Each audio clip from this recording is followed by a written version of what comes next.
Okay, they still have a chance. BLG here are on match point. They could easily end FlyQuest hopes, send them home after that Nexus defense. FlyQuest, right. Focus up. Into Champion Select, powered by Omen and HyperX for the 4th time today, and the bans look so similar. It's deja vu in draft as the Cassiopeia and Azir remain banned by BLG every time they're on blue side. The Twisted Fate continues to be banned by FlyQuest, but this time it's Lucian they're banning away instead of the Varus, while BLG maintains their first set of bans in their entirety, continuing to remove the Galio. FlyQuest will continue to remove the Rumble. Yeah, BLG really want that Rumble, and FlyQuest like, we are not giving it to you. But naturally, when we get to game 4, champions like Varus have to be let through the pool, and so BLG will grab that one for themselves. Should come as no surprise. We think about what Caitlyn Elise. potentially. What are we looking at here? Yeah. There's also Sivir, Jhin. Yeah, Jhin, very common matchup. The Bard is available. I do like Bard into Varus. It could also be very early into the draft, of course. No need to prioritize the Bard now. Okay, we will get the Jhin. Remember back in game 2 when we had the interview with Lore and I Will Dominate. Dom talked about how he didn't want to see the Kalista Renata, how he would have liked to see something like a Jhin Bard instead. We'll see if that ends up being the pairing here for FlyQuest, or if they'd rather go for something else here first. Inspired in the jungle, just so critical for this team every single time. Getting him on a priority pick early on could be what they need here, and that Trundle is very powerful in the right situations. They'll lock it in. Interesting. Yeah, it does a couple of things, Blind Trundle. Obviously, it's going to dissuade tanks for top lane and a lot of like blind top lane champions there. Also, extremely good if you have winning lanes and to go for invades, because he just dominates so many jungle 1v1s. Isn't Nocturne a common response into this? Nah, you definitely can go Nocturne. I mean, you can do the like... Because like the things I'm thinking of, like Jarvan. I mean, like, Jarvan's okay in a Trundle. Early on, you get really bullied. Lee Sin could also be fine. Nocturne is another possibility. Trying to think of, like, you could go more, like, Maokai I don't love. You just get super bullied out in the early game. Skarner, I mean, usually you want to avoid picking tanks into the Trundle. But, of course, if you connect with the CC, there's not much the Trundle can do about it. All right, they're going to go for the blind Yorick on the top side of the map. Been very well known for this champion domestically. Yeah, very good at it. Speaking of domestically, I know that domestically, Azael hates the blind Yorick. Talks about how the champion is very good in his good matchups, but also has some seriously punishing ones. Okay, but we did see Whippo try and do Mordekaiser into Flandre's Yorick, and that one was a miss. It's a little rough. So I think it will be a different choice of counterpick this time around. But we get Bard. Sion is fearlessly banned, so Cho'Gath is one of the big ones. I mean, do you reckon Whippo would play Aurelia? No. I don't have that feeling. I think it's just Aurelia is too hard to operate later for the side. I mean, Cho'Gath definitely feels like the front runner right now. But they might just ban it. Exactly. Exactly.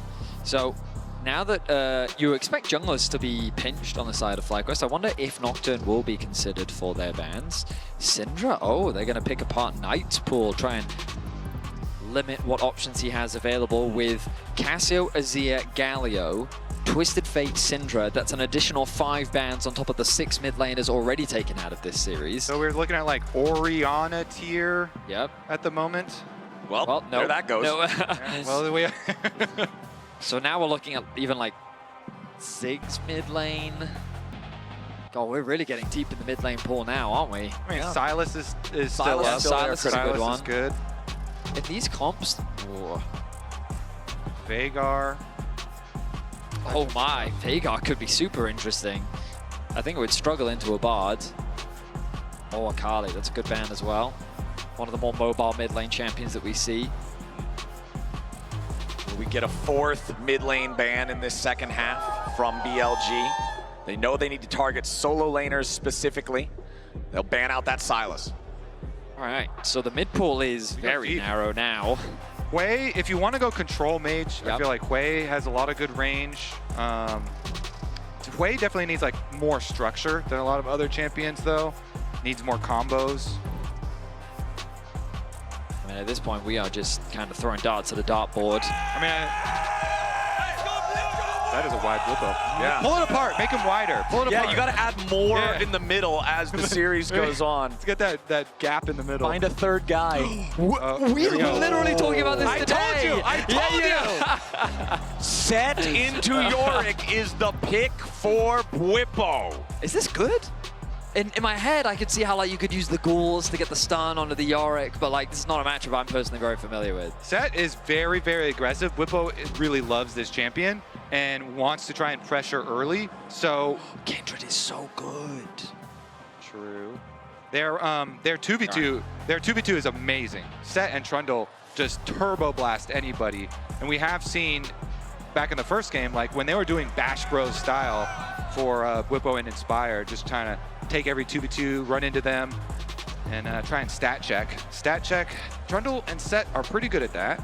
Well, we've also got a massively AD favoring comp for the side of BLG with Tristana mid and then the Varus bottom. Yeah, you'll get some magic damage out of the Maokai. I expect to probably see the Red Smite Leandry's build at the very least on this to add some extra AP into the mix. And the final pick for FlyQuest will be the Hui that you guys were talking about. Yeah. Trying to get that extra range. I think that FlyQuest have a decent amount of range at their disposal. You think of both Jin plus Hui, a lot of potential poke. There's also just like great chase down potential. The Trundle and the Set are also just fantastic skirmishers. I think that if they're able to get Prio in the early game, this Maokai is really going to struggle to really fend off a Trundle that's just walking into his jungle and stealing away his camps. I'd love to try and see FlyQuest leverage the power of their bot lane 2 versus 2 to work with Inspired and gain access to that bot side jungle, whether it be early or on those initial reclays. Meanwhile, for the side of BLG, simple, straight front to back. They do have split push elements thanks to the Yorick and the Tristana being able to play effectively through side lanes, but when you got a Maokai that's just ulting, I would argue that BLG's composition is a little squishy because that Maokai is very likely going to go AP, which means that they don't have the easiest front line, and it makes it a little bit harder to face check those objectives. So if they are second to things like a Dragon, it can be difficult to approach a Set and a Bard. Well, I mean, thinking back on the past couple of games, looking at the bottom lane specifically, remember game number 2 was the Kalista Renata that never really got off the ground, playing early and aggro like they wanted to. Game number 3, Elk and On get a 2v2 just fair play kill at level 2, level 3 on Masu and Busio. Elk and On have been getting the better of their opponents in this bottom lane, and now with Elk on Varus, one of the most, if not the most powerful AD carry on the patch in a variety of situations, particularly powerful in the laning phase, I feel like BLG has a very sharp blade in the bottom lane. Definitely agree, Flowers. We're gonna get a little exchange early on, but shouldn't turn into too much. We do have a sweeper start for On here. So he's just gonna go for his recall though. Okay. Now, gentlemen. That is. The last time we saw Whippo Set internationally, it was Game 5 versus Gen G. I remember being very excited at the start of that game.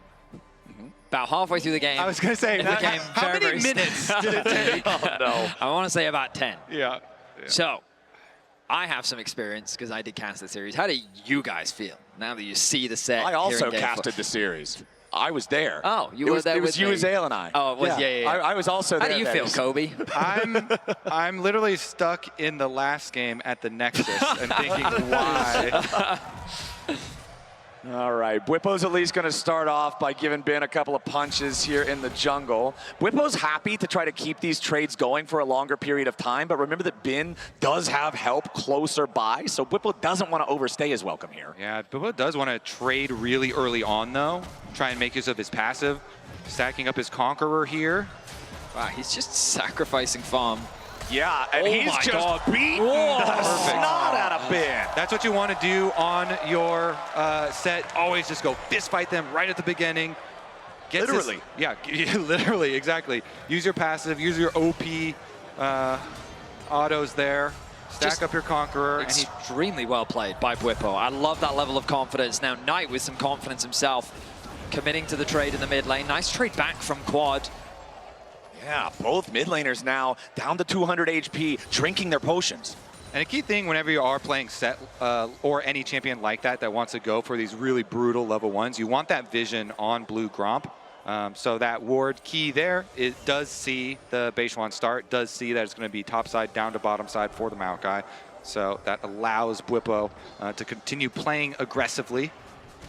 Busio walking over a ward as he makes his way into the BLG jungle, but now Beishuan, he's caught on the wrong side of the Pillar of Filth. He has to flash away to stay alive as Inspired and Busio try to invade, but On is here with a grand entrance. Busio down to half HP, teleport coming in from FlyQuest. They are committing to this. That teleport takes forever to channel at this point in the game, so Bwipo teleports deep into enemy territory, and now it's time to walk all the way back top. I don't agree with that teleport. I understand wanting to be there to help generate the numbers, but you kind of just concede the advantage that you'd build. I mean, okay, the good news is that that wave state, he's probably going to lose that cannon, but he's not going to lose out on too much farm because the wave is pushing towards him. The race is on. Will he end up losing the cannon? Get there, get there, get there! Get there in time. And try to get it. No! Sniped down by the XP though. He did get the XP. But this is exactly what we wanted to see from FlyQuest. Busio working with Inspired to move into the enemy jungle and steal camps away. This Maokai cannot contest the Trundle in these early levels, and taking away whatever he can just puts FlyQuest in a good position here in the early game. Yeah, they need to use their early advantages with the counter pick, as well as, like you're talking about, constantly go for invades with Trundle, utilize the early power. Bottom side as well, pushing in does bode well. If you can push on bottom side, open up some roam timers there for Busio on the Bard. Busio loves going for early recall roam timers towards the top side of the map. And you could have angles towards either top or mid for. Nice trade. E into auto Q to help get that quick reset just means you get a nice advantage. Bwipo not feeling the need to use that W. He probably wouldn't have got that much damage out of it anyway. And Busio is, like we're looking for, going for that top half of the map, open off of his recall. I did notice there were blue question mark pings though on that respawn. So BLG are very clearly calling the timer here for the rotation for FlyQuest, saying, hey, Bard is roaming right now. And so they make their swap utilizing the teleport from Elk. Wise decision here from BLG. Of course, Bwipo's already committed that teleport, and Jin had already started walking towards the bot lane. So BLG guaranteeing the swap. Busio here to assist, though. Now Bwipo wants to get this shoved up. Goes for the face breaker there. Haymaker will clear out the last bit of the wave, gets that one ready to crash, but Elk and On want to freeze it. Busio's going to step up, try to harass him a little bit. Yes, you've got the turret clearing out the melee minions, but all three ranged, still alive, still auto-attacking. Doesn't really matter a whole lot. Bwipo wisely stepping all the way back, a little bit extra for his recall to make sure that Varus can't interrupt him. Now the Jin. Masu making his way towards the top lane. A bit of a freeze has been set up by the BLG duo. But you look at that top lane difference, Bwipo still holds on to a healthy gold lead. Quad doing a good job of farming in this matchup as well. And ultimately, a small gold advantage in favor of FlyQuest.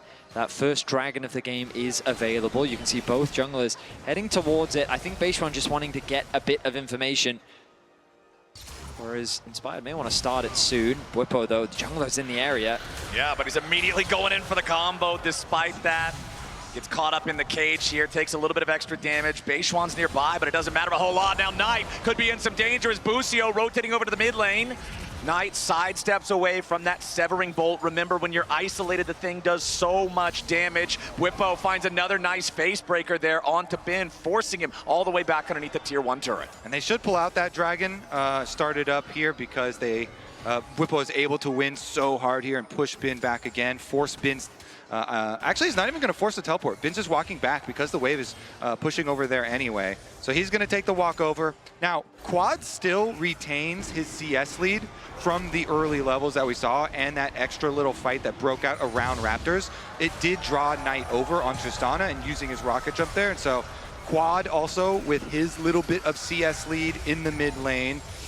But Masu is under fire. Masu has been in pain this one, and he's the one kind of suffering. Exactly. Big gold lead there for Elk with 66 to 48 in farm. That's the cost of Busio roaming as much as he is on the board, affecting the rest of the map. Masu's just kind of got to eat the losses and deal with it as gracefully as possible. Bin level 6 now on the Yorick, Maiden available, but Bin is down 32 to 55 in farm. Whippo really leveraging the power of this set to keep Bin away from resources in that matchup as Masu and Busio trying to get the wave shoved up here on the top side, but Beishuan's nearby. He's got the ultimate ready. Nature's Grasp could come through here as, nope, looks like FlyQuest will take their magical exit and get out of the way. The swaps are the biggest reason that we see for these deficits. The fact that Whippo is allowed to stay top lane and just catch that wave, on top of the fact that a freeze was generated by Elk, denying a lot of farm away from Masu, has kind of put them in this unfortunate position. Does mean that both sides have very clear strengths that they can look to try and play through.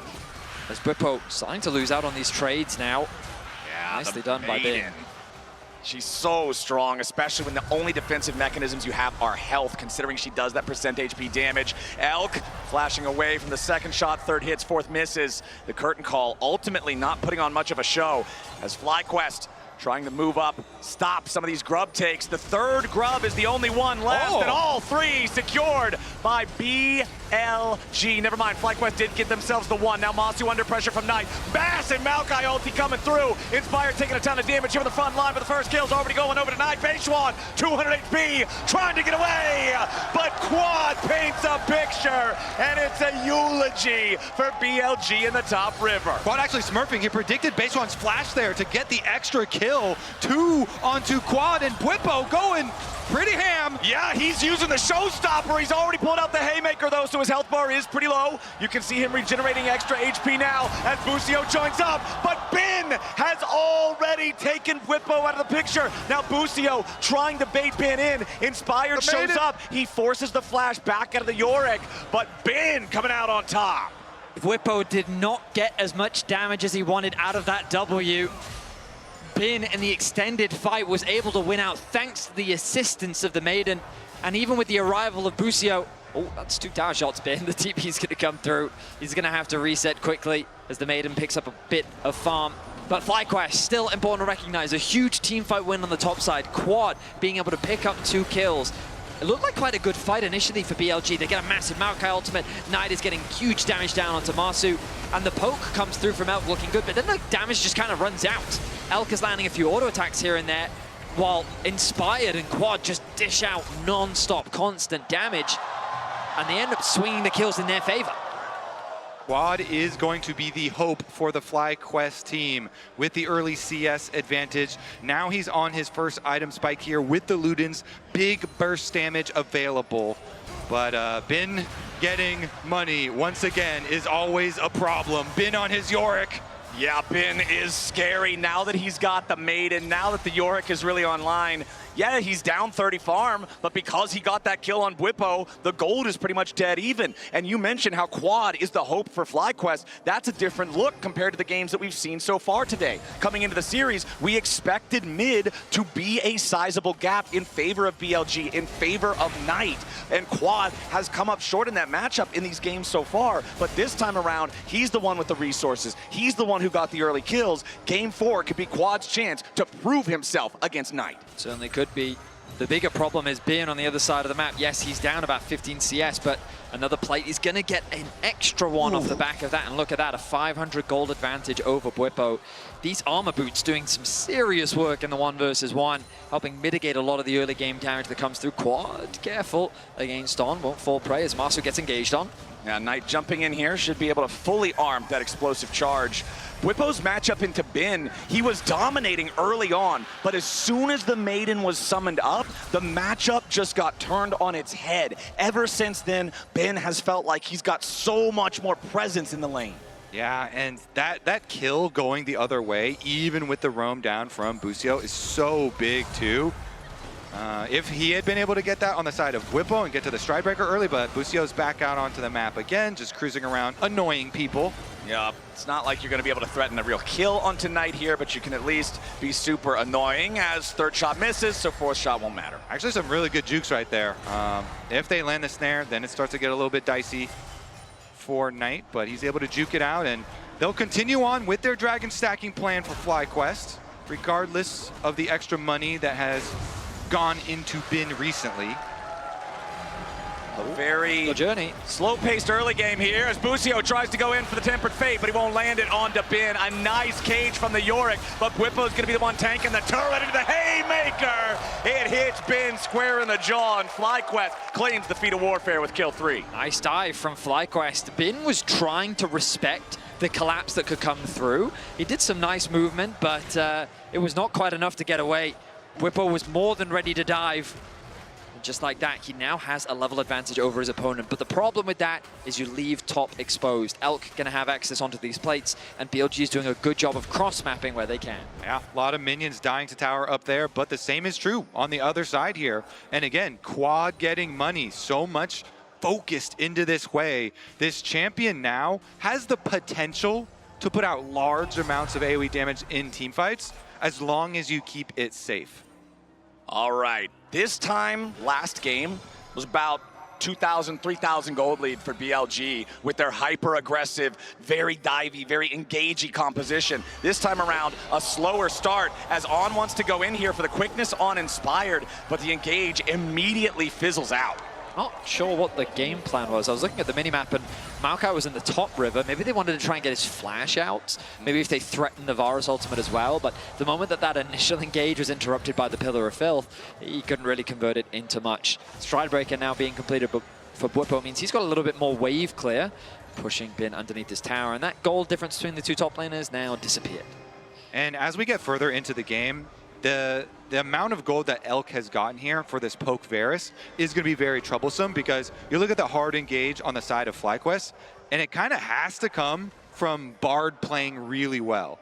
If Busio is unable to force a lot of summoner spells and be very accurate with all these Bard attempts, both with his own spells as well as maybe with creative magical journeys, but we're going to see an attempt at Bin. Yeah, Bwipo flashes forward to go in for the facebreaker. Bin tries to get away there, but Showstopper right back into the wall, and a haymaker isn't even needed. Inspired gets the kill with the damage over time from Subjugate, and now with Set and Trundle together, they've got the one Void Grub too. They'll knock down the turret in the top side. Yeah, the Stridebreaker we were talking about completed for him. He tackles him into the wall again. But now a play being made in the mid lane. Busio's in danger, but the Tempered Fate stops Elk before he can do the last little bit of damage. Busio gets himself away. Beishwan and Knight going for the dive in the bottom lane at the same time. Quad's gonna be the target. Spiraling Despair, back into Beishwan. He gets away, and BLG get the dive done. A nice dive from BLG, but the counter response from FlyQuest. These Bash brothers are just bashing their way through the top towers.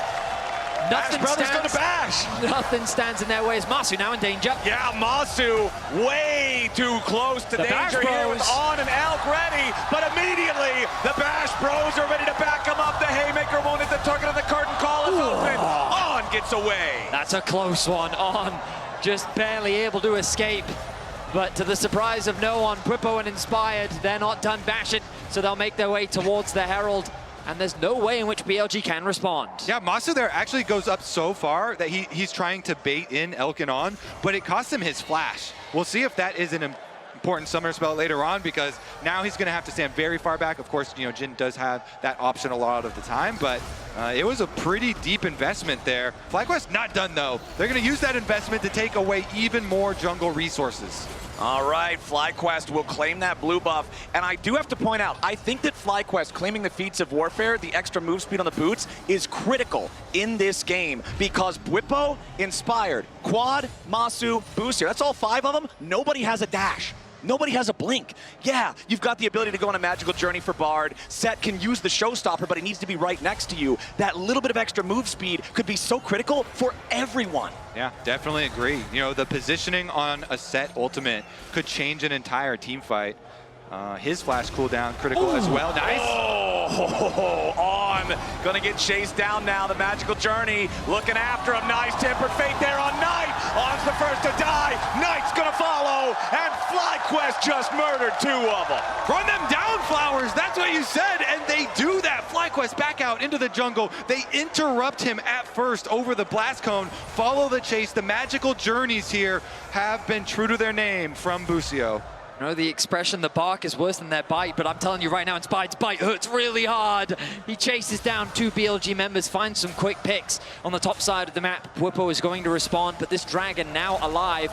A bot tower is going to be secured by Inspired. And earlier we talked about how Quad was going to be the carry for this team, while Inspired has taken the spotlight right away from him. 1.4k the gold lead for him. The Trinity Force finished on this Trundle. And we talked about how BLG don't really have much of a front line. Inspired is going to be primed, poised, and ready to fight any foe that runs into his path.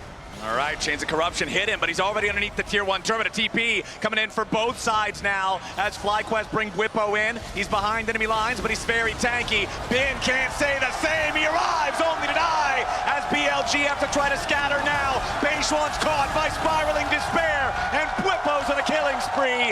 BLG runs straight into the meat grinder, and FlyQuest are happy to turn it on. They're going to chase them down. They're taking nothing from BLG. They're going to be able to get the Dragon. That's number 3 Dragon Soul Point achieved on top of the 3,000 gold lead, Vedius. BLG are just collapsing in terms of their coordination on the map, getting picked everywhere, moving into areas of the map that they just don't control. And that pillar from Inspired, I mean, forgive the pun, but that was filthy. The way that he positioned it made it so difficult for Beishuan to escape. Beautifully done by him.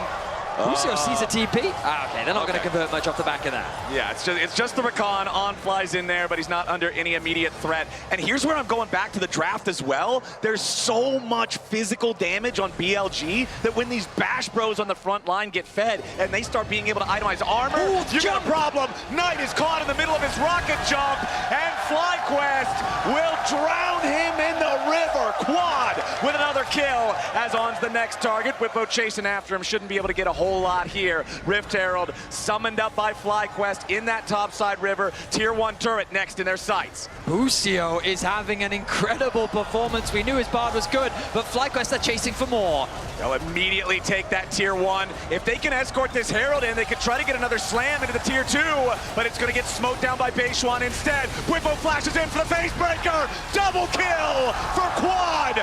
FlyQuest are hungry for a Game 5. They are 5,000 gold ahead. They are grinding BLG into the dirt right now. It's only under 20 minutes still, and they've just taken over. Inspired is just running rampant on the map. He takes the Herald, he throws it down mid lane. BLG are just trying to wave clear. They think they're safe, but keep your eyes on Bwipo. He knew who his target was, and it was Elk. Look at the positioning of the bars. Gets stunned up. The combo comes through. On tries to provide peel, but he just makes it easier for Quad to get a double. That was so perfect. The combo into the Hui damage. Let's listen in. Big. Up, double kill. Okay, nice. Huge, guys, huge. Big. Indeed. That's the code word. Perfectly done there. And now, Bwipo up 1,500. Inspired 2,500 gold lead here on this Trundle. And you can tell because of the double 80 carries, focuses in on the early Randuins for himself. He is just going to be so tanky. Can we go one game without glazing Inspired? I don't think so, because he is that good. He's running the show here, man. He is having another phenomenal performance. You remember back to Game 1 in the series, his Sejuani. You heard it from Dom. He called it the perfect Sejuani game. And now, here in this game number 4, his Trundle showing up absolutely huge. Otacon is live on the bottom side of the map. BLG are around, but you're 6,000 gold behind at 21 minutes. BLG got to be careful about every play they try. This jungle support synergy is just on point right now here in Game 4. Inspired, FlyQuest know that they are stronger. They want to try and force BLG into an uncomfortable situation. Knight is split pushing on the other side of the map, trying to get some gold back for his team. Bwipo applies the slow. He's hunted Knight down. Yeah, Bwipo wants to at least force Knight to use the Buster shot, and there it'll go. But now, another point of pressure for FlyQuest. Another beautiful deadly flourish off the back of Busio, setting it up, and Elk is dead. Enemy 80 carry down. Enemy mid laner under pressure. Bwipo looking for a little bit more as Knight has to flash away just to rocket jump. and he teleports to guarantee it too. That's both summoner spells from one carry. That's the life of the other, and all the tempo belongs to FlyQuest. Whippo looking like David Goggins out there, running him down. The determination, ever so slowly, walks him down, forces him out. That is double summoner spells off of the Tristana, and FlyQuest own Summoner's Rift. All right, Quad just trying to keep the wave pushed up down here in the bottom side. There are 3 BLG players nearby as On and Beishuan try to step up, try to establish some little bit of vision control. Oh, Masu though, Knight jumping in, forcing the flash. Knight with a massive shutdown there to kill off the FlyQuest AD carry, but it will cost him severely as Inspired jumps in and beats him to death with the club. It's a 1-for-1. Beautifully done by Inspired as he punishes the aggression from Knight. Knight is doing what he can on the map. Really the only point of gold advantage on the side of BLG, but now the Soul is alive in 20 seconds and BLG have lost their mid laner. Meanwhile, Inspired with a 3K gold advantage is poised to secure the Soul for FlyQuest. Yeah, and he's got a lot of that gold still to spend. Whippo, meanwhile, did spend his, and he had that very early Sterix come in for the last couple of plays that we saw. Objective bounties are on the map because of the giant lead that FlyQuest have, but really it comes down to the Soul as the breaking point here. Do BLG have any magic of their own to extend this game, or will FlyQuest just claim it? 14-3, favoring FlyQuest with the Hex Soul at about half HP. BLG looking for some kind of an angle to try to approach, but immediately Whippo already starts it up and Beishuan's under pressure. Nature's Grab fires out. Whippo's still here on the front line. On goes in for the charm onto Inspire. They've already got him low, but it ain't gonna be low enough. Masu with a first kill. FlyQuest one more. Whippo shielded up, but he finally dies. The Soul is claimed by FlyQuest, and we end up getting a trade of kills. BLG will be given no purchase, no space, no opportunity to steal the objective away. Masu throws the ultimate out just to clear out the wave, get a bit of chip damage onto Elk. Nice sidesteps from him, but the Soul is secured. FlyQuest is looking to bring us to Silver Scrapes and Game 5. Yeah, with the Hex Soul, you can constantly throw out Jhin long-range abilities just to set up for the Hwei damage, but the Otacon force here from BLG, it is desperation. It's a Hail Mary from BLG, but the Tempered Fate is already connected onto Knight. Deadly Flourish, but he buffers through it. Been in some danger already here on the front line, and he dies. Inspired dominating as the Otacon is left at half HP for FlyQuest. BLG still seeing if there's any chance for an angle here. Otacon at 5,000. FlyQuest with control over the pit, but they got to be careful to not tank too much. Deadly Flourish won't collide on a target, and now Whippo is still looking. The Otacon goes over to Inspired, and BLG will lose another objective. FlyQuest back up to a 5,000 gold lead. Yeah, On tried to go in there with his Spellbook Smite. You know, anytime you see these supports jumping around, it can get really close and dangerous. So nice one there to lock it down for FlyQuest, for Inspired. And now they can just reset back to Baron side of the map. Whippo does not have his teleport though, so he pushes the wave and starts to walk over. My goodness, Inspired. You want him back, don't you? Of Sorry, course. sorry, no deal. I'm thinking, oh, the interrupt onto Knight. He's Knight trying in his best to danger. get Immediately the Deadly Flourish. Masu's got the kill. Vengeance for Knight's earlier play in the mid lane. 25 minutes and 30 seconds on the clock. Knight dead for the next 40 seconds. Baron is the call for FlyQuest. BLG don't even look like they're gonna try to respond. An uncontested Baron. BLG are running out of options here in Game 4. The ulti comes through. Tempered Fate finds Beishuan. On now, very low as well. Spiraling Despair connecting onto the jungler as Quad's got a flash to make sure that he doesn't get killed by Elk. Nice max range, Chains of Corruption. Quad is sniped down, but it buys enough time for the rest of FlyQuest to claim their Baron.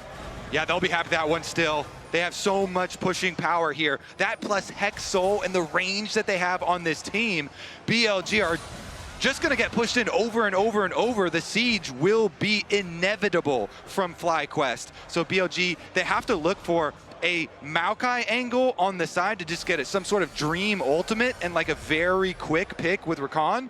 But I don't think FlyQuest have any reason to expose themselves to an overload play. So Quite frankly, I think you don't overcomplicate it. You get Bwipo, you get inspired, and you go forward. I think you put the push music on and you start pushing. Magical journey. There it is, Busio and Bwipo going after Bin. Deadly flourish from downtown. And Bin flashes to try to live through it. That haymaker, it's a 5-knuckle sandwich for Bin, and Bwipo's eating good.